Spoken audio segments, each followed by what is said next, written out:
By Owen Amos BBC News, Washington, D.C. Media playback is unsupported on your device. Media captionWatch. Lou, Robert and their team looking for missing planes. More than 250 planes that crashed over U.S. land have never been found, but a team of volunteer detectives is on the case. It began with 6 overheard words. Robert Hyman, a mountaineer and explorer, was hosting a party at his home in Washington, D.C. It was December 2007, 3 months after the multimillionaire Steve Fossett went missing over the Nevada-California border. Despite a huge search, Fossett's plane and body had not been found. For Robert, it didn't sit well. The military don't leave people behind, he thought. Neither do Boy Scouts. So, he said those 6 words. Explorers don't leave other explorers behind. At the same time, Lou Toolman, another member of the Explorers Club, was walking past. When I heard it, it clicked with me, says Lou. I made a left turn, right into the group, and said yes, and that, in a DC house party, is how the missing aircraft search team mask began. Image copyright of PGT Images. Image caption Steve Fossett. After flying non-stop round the world in 2005, Lou knew Robert, but not well. And lots of things are said at parties. So, the next day, they held a meeting. Robert brought in 2 other people, his wife Deb Atwood, a government expert, and Bob Atwater, Steve Fossett's former security advisor. They decided to go back for the missing explorer. It was no good getting on the first plane to Nevada. The initial search for Fossett covered 17,000 square miles, 44,030 square km, so their first job was to make the haystack smaller. Using that and interviews, Lou alone interviewed more than 40 people. They did that. By August 2008, 9 months after the party in D.C., they were ready to put boots on the ground. Lou, Robert and more than 25 other volunteers, including some of the original searchers, met in Nevada.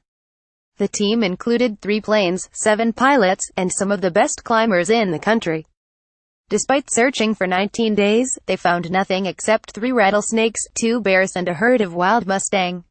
18 days later, a hiker and his dog found Fossett's ID card, 62 miles away in California. They called a local search team, and more than a year after it crashed, the plane was found. But Fossett's remains were still missing. One of Lou and Robert's team, who lived nearby, began searching near the crash site. He found an odd trainer by an animal's den. He called the local search team, who found parts of Fossett's bones alongside a torn jacket. For Lou, the end was gruesome, sad, but gratifying. The team had in a little way helped close the case. It was so fascinating, and so satisfying, to be able to help, says Lou. We said maybe we should do this again.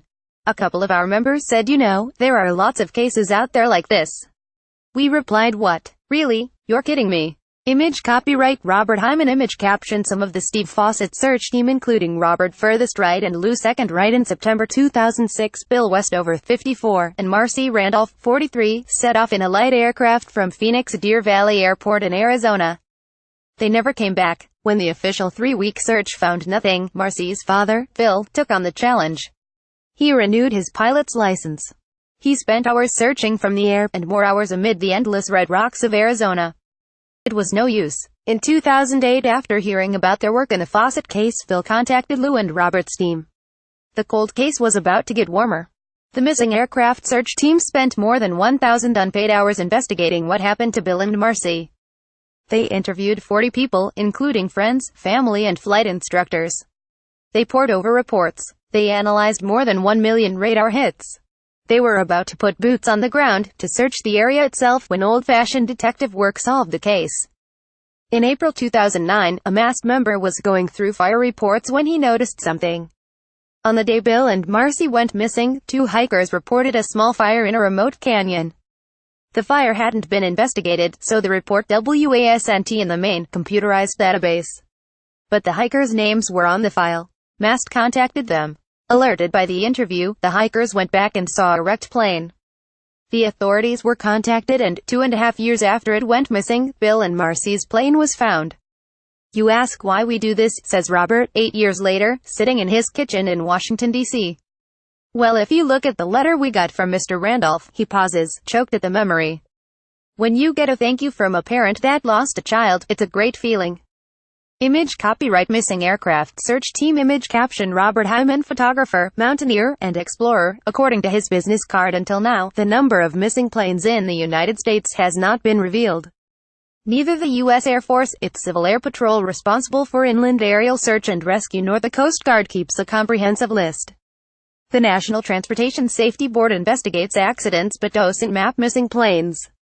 In fact, only one person knows about every missing plane in America. He is a MEST member. John Lopez Jr., a 63-year-old from Washington State, was a volunteer for the Civil Air Patrol in California between 1969 and 1975 before starting a 20-year career in the Army. Around 2003, he became curious about the planes he looked for in California his youth. Were they found? And if so, where? There was a partial public list of accidents going back to 1964, so John began to fill in the blanks. He started in the western states California, Oregon, Washington, before going nationwide. Using official reports and newspapers, I went to local libraries, state to state, looking at the microfiche. He began to list every missing plane. As of this week, 658 planes have been missing for more than 60 days over the United States. Of those, 255 went missing over land. Some 403 went missing over water coasts, lakes and the Gulf of Mexico. The year with most missing planes was 1972, with 52. The year with fewest was 2013, with one plane in Alaska still missing. John's database records the type of aircraft, where it went missing, the number of people on board, a summary of how it went missing, and the attempts to find it. His years of research mean that, when MEST look for a plane, they have a head start. Their haystack is smaller and they often have information no one else has. 3 planes that were never found. 1919 Captain Mansell Richard James, a Canadian flying ace, went missing while flying a SOP with Camel from Boston, Massachusetts, to New York City. 1953 Carl Hunrath and Wilbur Wilkinson went missing in California. At the time, some claimed they were abducted by flying saucers. 1972 Congressman Hale Boggs, part of a commission that investigated President Kennedy's death, vanished during a flight over Alaska. MEST is a blend of scientists, mathematicians and old-fashioned detectives. Some members work in aviation. Others work in law enforcement. Lou is a consultant to foreign governments. He spent 3 years working for the Prime Minister's office in the Pacific Island nation of Vanuatu. Robert is a photographer and investor, as well as a mountaineer and explorer. We have a big hulking guy, a nerdy guy with glasses. It's exactly like the A team, says Robert. Official searches usually end within 2 or 3 weeks of the plane going down.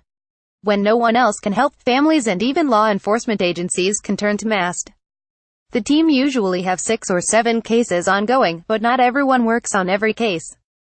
It depends who puts their hand up, says Lou. Some of them start as one-person jobs. Sometimes it will be 4 or 5 people.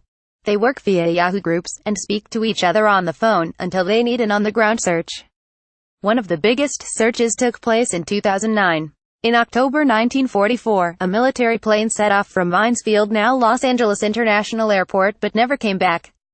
Image copyright Robert Hyman. Image caption: some of the team inspecting an item found during the last missing WASP search in California. The pilot, Gertrude Tompkins, was a women Air Force Service pilot WASP. She was 32 years old, had been married for a month, and remains the last missing WASP. Lou and the team uncovered the official U.S. Army Air Force report, 120 pages long, tracked down and spoke to surviving WASPs, and re-interviewed a witness. The team also got an underwater map of Santa Monica Bay and found software donated free of charge to analyze it.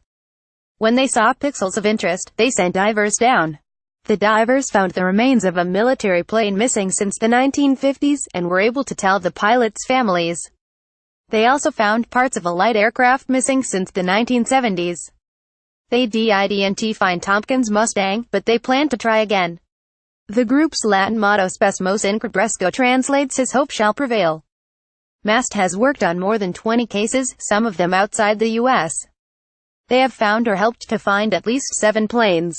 Each closed case is another family with answers. When you meet the families, they're really devastated, says Lou. To help them resolve it, and move on a bit, is very satisfying. It's a message echoed by Robert. During the Fossett search, I was asked by the media, what makes you think you can solve it? My response was this: I realize it's a long shot.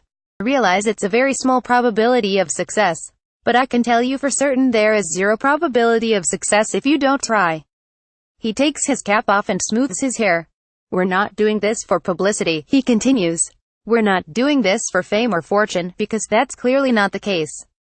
We're doing it to try to better society, to do the right thing, and to fix a problem. Additional reporting by James Morgan.